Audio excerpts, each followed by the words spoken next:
안녕하십니까. 농작물을 살아가시는 대한민국 국민 여러분, 저는 손해평가사 박재용입니다. 오늘은 2016년도 2차 2과목 23강 교재는 567페이지입니다. 오늘은 그 인삼의 핵심, 그 중에서 작물과 해가림 시설, 시험 및 출제가 된다면 작물의 피해를 구하고 보험금을 구하라.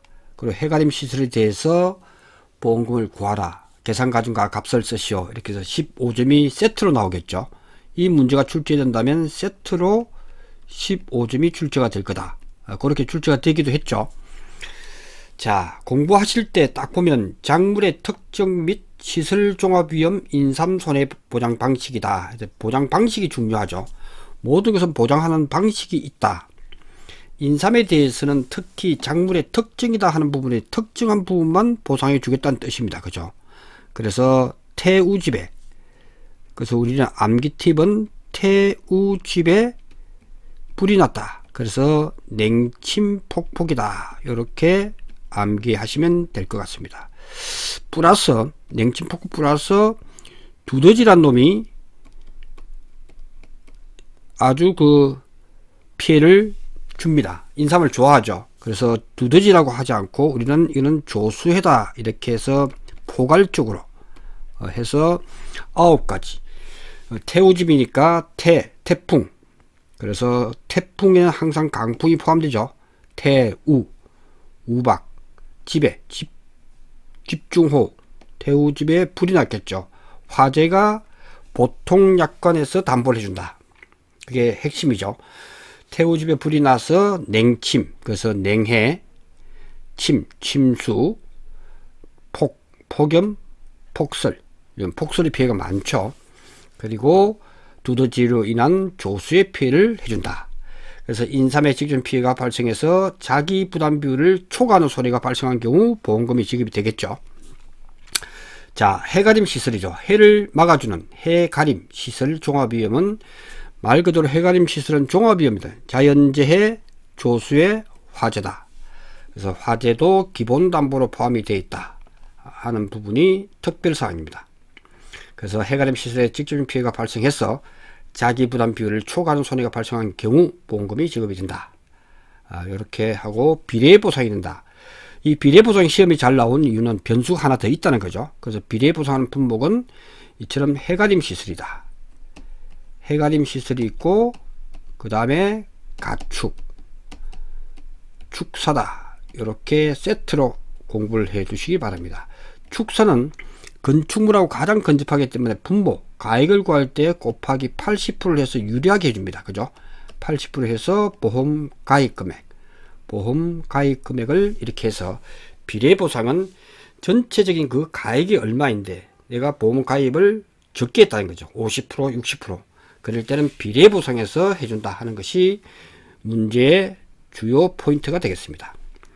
자, 시설별 조사 종류는 이런 여러분들이 한 10번 정도는 정독을 하겠다 생각하시고 쭉 이렇게 조사 내용은 수학력 조사하는데 폐 확인이 가능한 시기다.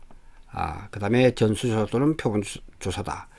자, 여기서 인삼에서 이제 많이 헷갈리는 게 뭐냐라고 했을 때 인삼이라고 하는 품목은 농가가 A 농가가 있고 B 농가가 있고 C 농가가 있고 D 농가가 있단 말이죠.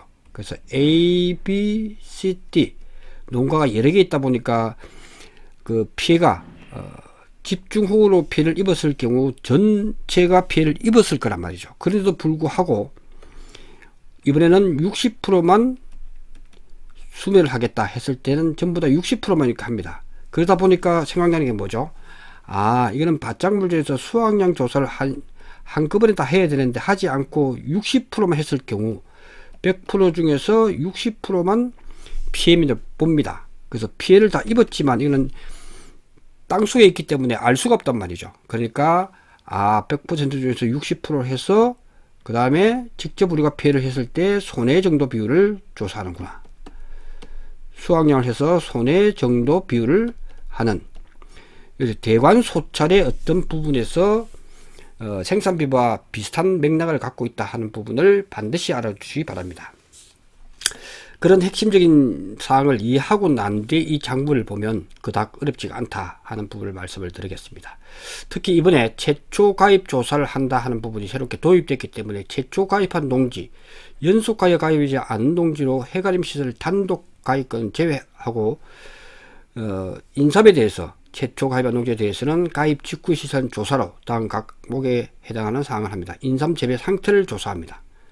그래서 최초 가입 시에는 인삼 재배 상태를 조사하고 해가림 시설의 상태도 조사합니다. 그래서 인삼에 대해서 인삼의 줄기, 잎 등의 생육 상태, 중요하죠. 생육 상태를 점검하고 이를 확인할 수 없는 경우에는 계약자의 동의를 얻어서 표본 조사를 실시해야 됩니다.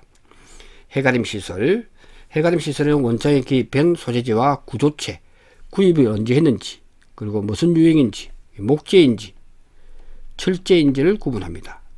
두 개밖에 없죠. 목재와 철제. 목재와 철제. 딱 두 가지밖에 없습니다. 그죠? 그 다음 구조체하고 차광막들이 정상적으로 설치되어 있는지를 확인합니다. 이렇게 해서 피해 사실 확인 조사를 이렇게 합니다. 쭉 읽으면서 정리해 나가시는 게 가장 좋다. 인삼에 대해서는 9가지를 담보해주고 해가림 시설에서는 자연재해 조사의 화재, 그래서 종합위험에서 화재를 담보해준다. 이렇게 보시면 되겠습니다. 자, 조사 생략은 다른 품목도 마찬가지죠. 그래서 명확하다. 태풍이 왔다 했을 때 안 나가도 태풍 피해가 있다는 거죠. 나중에 가서 수확 적기에 조사를 하면 되기 때문에 이 부분은 조사를 생략할 수도 있다 하는 부분도 알아두시면 되겠습니다.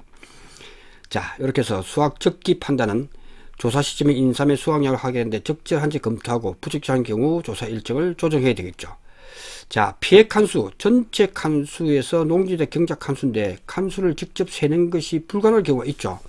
이럴 경우가 뭐냐 했을 때 이게 그 온주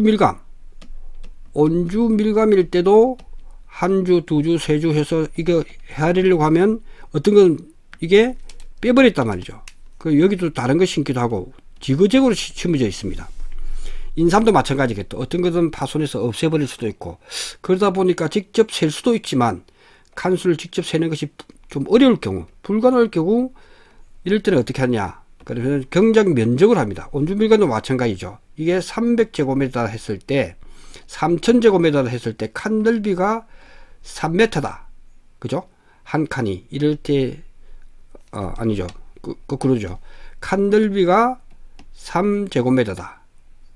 3제곱미터 의미는 가로 세로죠. 가로 세로. 즉 지주목의 간격이죠. 지주목의 간격과 두둑폭과 고랑폭의 길이 합이죠. 이게 간격이 3m고 이것이 1m, 이게 0.5m 이렇게 나올 수도 있겠죠. 주어진단 말이죠. 그러면 가로는 1.5m가 될 거고 1.5 곱하기 높이가 지주목 간격이 2m다 했을 때 3제곱미터인데 한 칸 넓이가, 그래서 경작 면적이 3000제곱미터다 이렇게 주어졌을 경우에는 이거는 1000칸이다 하는 걸 알 수가 있죠. 그래서 직접 헤아릴 수도 있고 아니면 이렇게 칸 넓이를 주어지고 경작 면적이 주어지면 이렇게도 조사가 가능하다. 이렇게 보시면 됩니다. 칸 넓이에 대해서 시험에 한 번씩 나오죠. 지주목 간격 곱하기 두둑폭과 고랑폭이다 하는 부분은 중요하더라. 그래서 이것이 얼기설기 되어 있지만 이것을 우리는 지주목 간격이라고 하자. 그리고 여기에 들어가는 이렇게 인삼이 여기에 심기겠죠. 인삼이 여기에 시킵니다. 그래서 우리는 이것을 고랑이라고 하자. 고랑 치고 가래 잡는 고랑. 이것을 이랑이라고 하자 라고 했지만 이랑을 갖다가 또 다른 말은 인심이 두둑하다 해서 농사를 잘 짓는 사람은 인심이 두둑하다, 높이 쌓으면 두둑한 거죠. 인심이 두둑이다. 그래서 두둑폭이라고 합니다. 그래서 인삼에서는 두둑폭 플러스 고랑폭, 지주목 간격이 2m, 지주목 간격이 2m고 이것이 두둑폭이 1.5m고 고랑폭이 0.5m라면 요거는 뒤에서 요게 뭐 1.5로 할까요? 2로 해도 되겠네. 요렇게 하면 요 1.5 이렇게 3제곱미터 되네. 그죠? 요렇게 구한다 하는 것만 알아두시면 되겠습니다. 자, 그 다음 표본조사 정상칸수가 얼마고 비핵칸수가 얼마다. 이렇게 해서 하면 되겠습니다. 이렇게 하고요. 별표 1을 쭉 한번 보시면, 그 다음에 표본칸의 pH 조사에서 별표 1을 갖다가 한번 쭉 찾아보시면 페이지 수가 표본칸을 선정하죠. 표본칸을 선정하는 것은 별표 1이 현재 여러분 교재에 보시면 별표 1 나옵니다. 그죠? 684페이지에 있습니다. 684페이지. 그래서 항상 별표도 한 번씩 봐주시기 바랍니다. 684페이지에 보시면 나오게 됩니다. 유자, 그 다음에 별표 1 표본칸을 선정합니다. 그죠? 사과, 배, 단감, 떫은감, 포도. 여기서 꼭 알아야 될 것은 적과점 품목, 그리고 논작물만 알면 나머지는 다 주어진다라고 했죠. 그래서 굳이 이것은 공부하지 않더라도 이 부분은 주어지는 값이다. 이렇게 보시면 되겠습니다. 인삼에 대해서는 정확하게 나오는 페이지 수가 별표 1에 보시면 인삼은 686페이지네요. 684페이지부터 686페이지 6페이지를 쓰면 300칸 미만일 때는 3칸, 그 다음에 1000칸일 때 7칸. 이런 것은 암기하지 않더라도 주어진다. 그래서 어디에 있다 하는 정도만 아시면 될 것 같습니다. 그 다음 인삼의 해가림 시설에 대해서 쭉 나옵니다. 그죠? 자, 칸수, 전체 칸수는 경작하는 칸수, 칸 넓이 똑같죠? 요거는 이렇게 조사를 한다 하는 부분에서 보고, 제일 중요한 손해액의 산정이 시험에 나온다. 손해액의 산정. 단위면적당 시설 가액표를 주겠죠. 단위면적당 25,000원이다. 이렇게 주어지겠죠. 주어지는 값이고, 파손 칸수 및 파손 정도를 고려해서 해당 목적물의 피해액을 산정한다. 기존 교재에서는 전파 100% 분파 이렇게 나왔는데, 지금은 파손 칸수 및 파손 정도들을 참고해서 주어지는 대로 하면 되겠습니다. 자, 시험 문제 나오는 게 이게 나온단 말이죠. 이것을 해석하기가 아주 쉽지 않다. 그래서 이 부분을 용어 정리만 정확하게 되어 있으면 아주 쉽게 구할 수가 있는데, 이 용어 정리가 만만하지가 않습니다. 그래서 처음으로 접하는 이 시설 파트를 어떻게 피해액을 산정하지 했을 때 그 용어에 대해서 정확하게 알고 있어야 된다. 그 피해액이 뭐냐, 그죠? 그 감가상각이 뭐냐, 그 다음에 보험가액의 20%는 뭐냐, 감가를 적용하지 않는 게 뭐냐, 이런 부분들이 이 가로 속에 나왔을 때 어떻게 풀 거냐. 보험가액의 20%를 손해액으로 온다. 이 괄호 넣기를 지금 이 시간을 통해서 이것을 이해를 할 수만 있다면 이제 인삼 해가림 시설은 어떻게 나와도 충분하게 풀 수가 있다 하는 부분이죠. 그래서 이걸 갖다 고민하다가 어떻게 해결할까 하는 부분에서 한번 잘 들어보시고, 자, 인삼밭에 똑같습니다. 인삼밭에 딱 보시면 한 칸, 두 칸, 세 칸, 네 칸 쭉 있겠죠.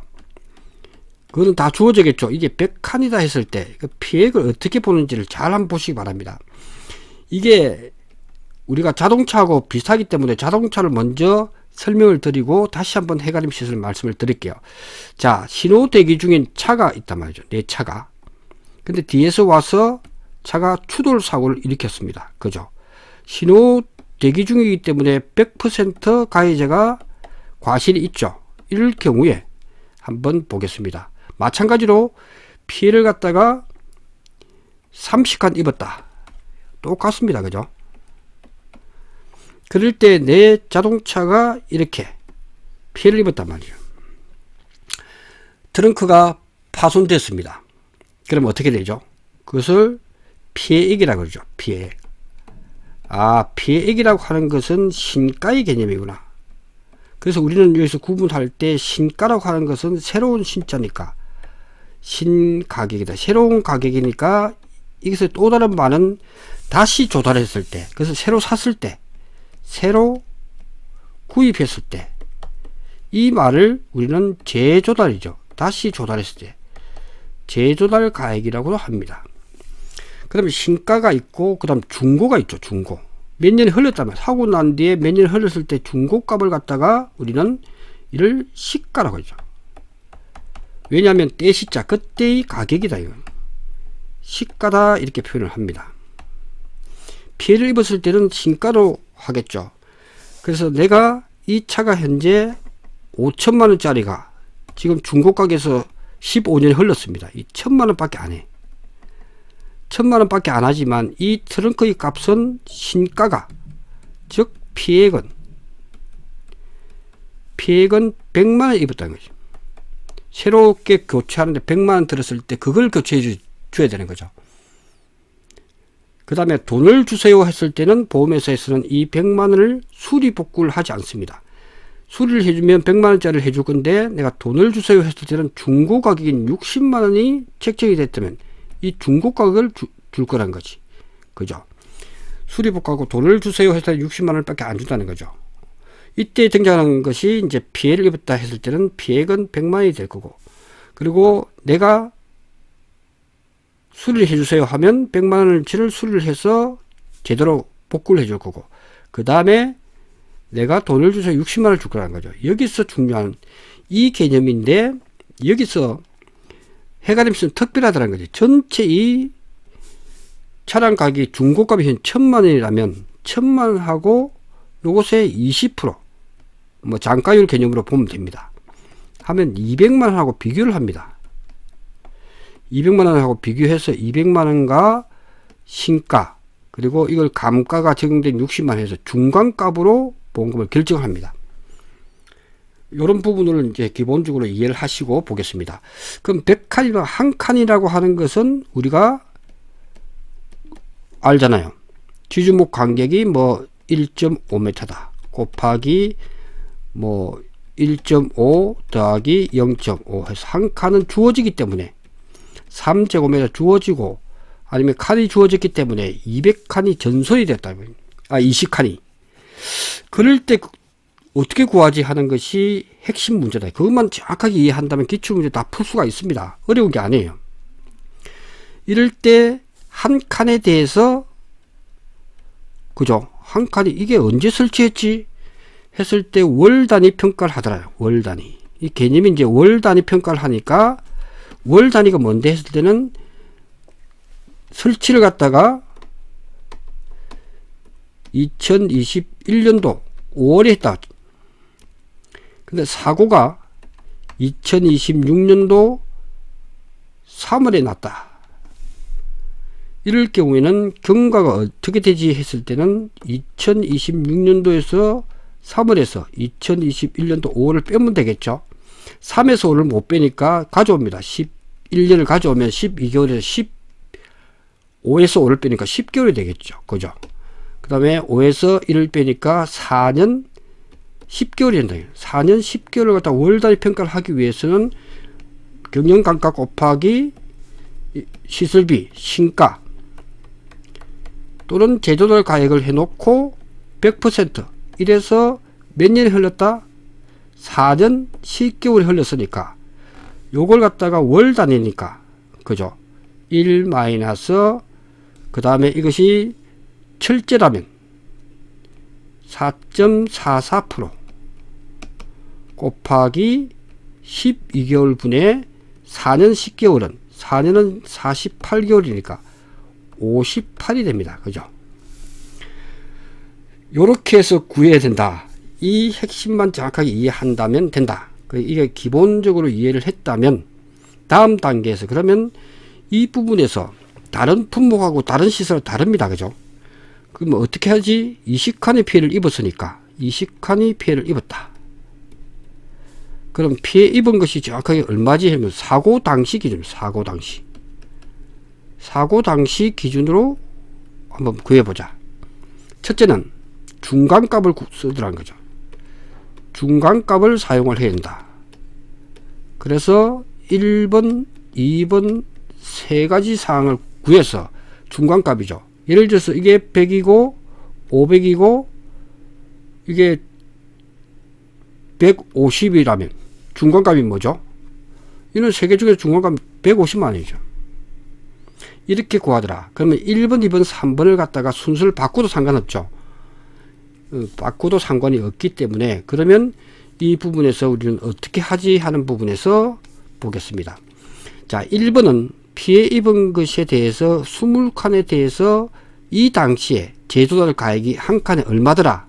한 칸에 3만원이더라, 30만원이더라. 30만원이다 하면 30만원. 그죠? 20칸에 대해서 한 칸에 30만원이더라. 이게 피해 입은 금액이 되겠죠. 30만원, 600만원이 되겠죠. 600만원. 아, 이것이 피해 입은 놈의 신가로 다시 수리복구를 해줬을 경우 600만원이 될 거라는 거죠. 이게 피해 입었죠. 그 다음 두 번째, 이 600만원에 대해서 중고값이죠. 중고값이니까 시가로 해줘. 신가가 아니고 시가로 하니까 600만원 곱하기 1 마이너스 몇 년 흘렀다 경영감가를 해주니까 이 금액이 500만원이 나왔다. 그리고 하나 더, 3번은 전체 100칸에 대해서 계산해 보니까 1 마이너스 뭐 4.44% 곱하기 요처럼 12분의 58이 됐다. 요 값을 구해 보니까 100칸에 대해서, 그리고 하나의 가격이 30만원이다. 이렇게 되겠죠. 이렇게 쭉 구한 값이 얼마다. 이렇게 되면, 자, 이 값이 이 파손된 것의 신가의 가격이 얼마고 그것의 중고값이 얼마고 그 다음에 이것에 구한 것에 곱하기 20%를 합니다. 20%가 이 중고값 하듯이 똑같습니다. 이 전체 사고 당시의 중고값의 20%가 얼마냐. 그래서 이 값이 400만원이 나왔다면 중간값은 500만원이 되겠죠. 달라집니다. 이 값이 700만원이 나왔다. 이 값이 700만원이 나왔다라고 했을 때 중간값은 600과 700과 500의 중간값은 이게 되죠. 그것을 잘 이해하시면 해가림 시설은 전부 다 안다. 이렇게 보시면 될 것 같습니다. 자, 보겠습니다. 자, 방금 했던 설명을 정확하게 이해를 했다면 그 다음에 이 문제를 풀 수가 있다는 거죠. 그리고 실제로 나왔던 기출문제도 쉽게 풀 수가 있다. 자, 산출된 피해액이, 이거 신가죠. 피해 입었으니까 신가가 감가를 적용해서 손해를, 산출된 피해액에 대해서 감가를 적용해서 손해를 산정합니다. 이게 잘 보시면 산출된 피해액에 대해서 감가를 적용해서 산정합니다. 다만 피해액이 원래 원칙은 그 신가에 대해서 감가를 적용해야 되죠. 중고값을 주는 게 맞다. 다만 이럴 경우에 피해액이 보험가액의 20% 이하가 됐다. 그 피해액이, 즉 1번이죠. 피해액이 보험가액의 20% 이하가 됐다 하는 것은 1, 2, 3을 써놓으세요. 20% 이하인 요 3번에 해당되는, 이것이 100만원이다 적어 놓으면 20%가 100만원이다 했을 때 20% 피해액이 이것에 이하니까 90만원이 될 거라는 거죠. 이하니까. 그러니까 2번은 90만원보다 적죠. 무조건 감가를 적용해야 되니까. 1번에 감가를 적으니까 80만원이 되는, 그러면 중간값은 이게 되겠죠. 경우에는 감가를 적용하지 않는 이 90만원이 되고, 피해액이 이 1번이 보험가액 20을 초과했다. 이게 100만원일 경우, 이건 초과해서 110만원의 뜻이죠. 그러면 이게 얼마가 될지는 100만원보다 클 수도 있고 하기 때문에 보험가액 20을 초과하면서, 그죠? 감가 후 피해액이 보험가액 20% 미만이다 했으니까 90이 되겠죠. 그죠? 이럴 경우에는 중간값이 뭐가 되느냐? 이게 되잖아. 보험가액의 20%를 손해액으로 산출한다. 이것을 이해하셔야 돼요. 그래서 어떤 경우에도 이 부분을 찾아내야 된다 하는 부분을 숫자로 이렇게 대입해 보면 이해가 가능하리라 보여집니다. 자, 그래서 중요한 것은 산출된 신가에 대해서 감가를 적용한다. 월 단위로. 이게 원칙인데 막상 피해가 났을 때 어떻게 하지라고 했을 때 이렇게 세 가지를 비교해서 손해액으로 확정을 합니다. 그것이 시험 문제 나왔으니까 7회 시험 문제를 풀어보시면 이 부분을 이해할 수 있다. 그 다음에 인삼 해가림 시설. 인삼 해가림 시설의 감가가 어떻게 되지? 경년 감가로 1년 동안의 경과된 가치, 그것이 경년 감가율이라는 거죠. 경년, 지날 경자에 매년자, 1년이 지나가면서 가치가 떨어지겠죠. 자동차도 마찬가지죠. 신가를 새 차를 샀는데 1년마다 가치가 떨어지죠. 그 기준이 뭐죠? 내용연수죠. 그 철제냐 목제냐에 따라서 달라진다는 거죠. 그래서 해가림 시설은 다행스럽게 여러 가지 유형이 있는 것이 아니고 목재와 철제밖에 없습니다. 그러니까 우리는 이걸 암기를 해야 된다. 내용연수는 6년, 18년, 13.33%, 4.44%. 이게 시험에 자주 나온단 말이죠. 주어지지 않습니다. 목재는 내용기간이 6년이 지나면 이제 가치가 제대로 못한다는 뜻이고, 그 다음에 철제는 18년이 지나면 못한다는 뜻입니다. 그래서 경영감가율을 갈로 넣기 해서 쓰라는 문제가 나오기도 하고 실제로 계산할 때도 필요하다. 그럼 이게 무슨 말이지 했을 때 내용연수가 6년이기 때문에 1년 동안의 감가는 얼마나 되지 했을 때 우리의 가치는 목재는 6년이 지나서 7년, 8년, 9년째가 했다면 그 가치는 20%밖에 없어요. 이게 잔가율이라는 가치가 남아있는 것은 20%가 남아있어요. 항상 내용연수를 지나더라도 가치가 20% 남아있다. 아, 가치는 제로가 아니구나. 그러면 100%에 20%를 빼면 80%가 기준이 돼서 내용연수 6년을 나눠줍니다. 그죠? 6년을 나눠주면 계산기로 계산을 한번 해보시면, 그래서 항상 80%를 나누기 6년을 해주면 13.33%가 나오죠. 13.3333이 나오는데 소점 두 째까지만 씁니다. 반올림을 해야 되는데 13.33%죠. 그래서 이게 나왔다. 18년도 마찬가지죠. 80%를 18년으로 나누니까 4.44 나옵니다. 둘째까지만 쓰면 정답 처리가 됩니다. 그래서 월 단위 감가상각을 적용해서 요거는 경과월수는 사고 언제 났지? 최초 구조체 구입년을 언제 구입했는지를 주어지게 됩니다. 그렇죠. 2021년도 5월이다. 사고는 2026년도 3월이다. 이렇게 주어지면 그대로 빼는 걸 하면 됩니다. 그래서 월 감가를 적용을 한다. 이렇게만 이해하시면 될 것 같습니다. 그래서 그 다음부터는 제조달 가액 보장에 특별약관을 가입한 경우에는 제조달 가액 이렇게 기준으로 계산한 손해액을 산출한다. 보호 목적이 손해 입은 장소에서 실제로 수리 복구되지 않을 때는 제조달 가액, 즉 신가에서 감가상각을 해야 된다 하는 내용이 나와 있습니다. 신가에서 보상하지 않고 시가, 그죠? 떼시자 시가로 감가된 금액으로 보상한다. 미보상 비율은 언제든지 동시에 조사해서 미보상 비율 적용표에 따라서 미보상 비율은 주어지죠. 10%, 15%에서 손해평가사가 이것을 매기게 됩니다. 이렇게 해서 계산하는 것이 인삼 해가림 시설의 주요한 포인트다. 이렇게 알아두시면 되겠습니다. 해가림 시설 되게 어려워하시는 분이 많습니다. 근데 지금 설명처럼 감가를 적용해서 바로 구하는 거 있는데 이런 조건이 주어지면 세 가지를 고려해서 중간값을 가지고 결정한다. 이것이 중요한 문제 해결의 키워드다. 이렇게 보시면 되겠습니다. 잠시 쉬었다가 보험금 산정 방법, 인삼에 대해서는 어떻게 하고 해가림 시설은 어떻게 하지 하는 부분을 정리할 수 있도록 하겠습니다. 잠시 후에 뵙도록 하겠습니다. 고맙습니다.